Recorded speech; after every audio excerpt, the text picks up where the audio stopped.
Akuza ime sonte në Bardhezi është për fenomenin e Ministrisë Paralele të Arsimit të Zallbastarit, ku nga divani një shtëpis ti mund bëhesh ekonomist, mund bëhesh inxhinier, mund bëhesh mjek, mund bëhesh farmacist, stomatolog, çfarëdo që ti paguan për të marrë një diplomë falso dhe për të dalë në tregun e punës. Kjo ishte zbulimi apo arrestimi i policisë shtetit, por që askush nuk reagoi. E mbi të gjitha, asnjëri nga institucionet të cilave ju gjetën dokumentet në shtëpinë e individit i cili falsifikonte diplomat, nuk ka reaguar, nuk është distancuar ende sot. Bëhet fjalë për universitete, bëhet fjalë për diplomat maturës shtetërore dhe të gjitha këto sot janë në duart e individëve të caktuar që mund punojnë në administrat, mund të hapin një biznes.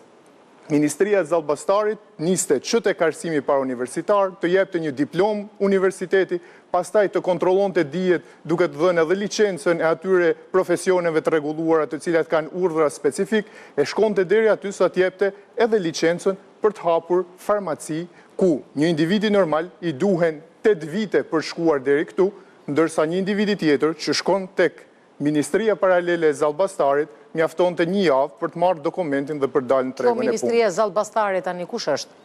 Është një individ i cili për shfatin e keq vjen nga rrallët e arsimtarëve duke shfrytzuar pikërisht ato Ku gjendet ky në Shkodër? Ku gjendet? Në Zallbastar. Këtu më në Tiranë. Në Zallbastar, këtu afër. Thashë se ishte epitet ky Zallbastari. Jo, ndodhet në Zallbastar.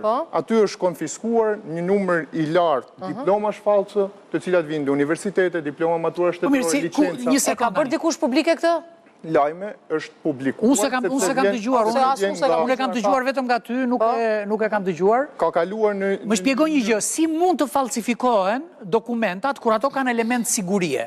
Tani këtu o ka një bashkëpunim me institucionet të tjera, pra ky tipi Zallbastarit, ja ka thojnë në fyt edhe tjerve, se s'ka shans ku t'i gjejë, ku i gjeti këtë? Ky është shqetësimi im sot.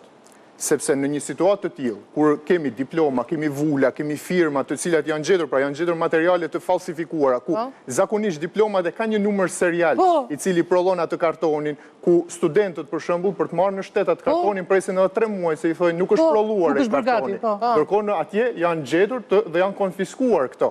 Prandaj thash, asnjë institucion nuk ka reaguar, minimalisht sot universitetet që janë përmendur, e cila është një listë e universitetet, ato dokumentet të cilat janë bërë publike, është një lajm i cili ka kaluar në një mënyrë kështu të heshtur, por thjesht është përmendur si një aksion i policisë dhe konfiskimi që është kryer, pikërisht të gjithë këto institucione duhet bënë një deklaratë dhe thonin të distancoheshin nga rasti.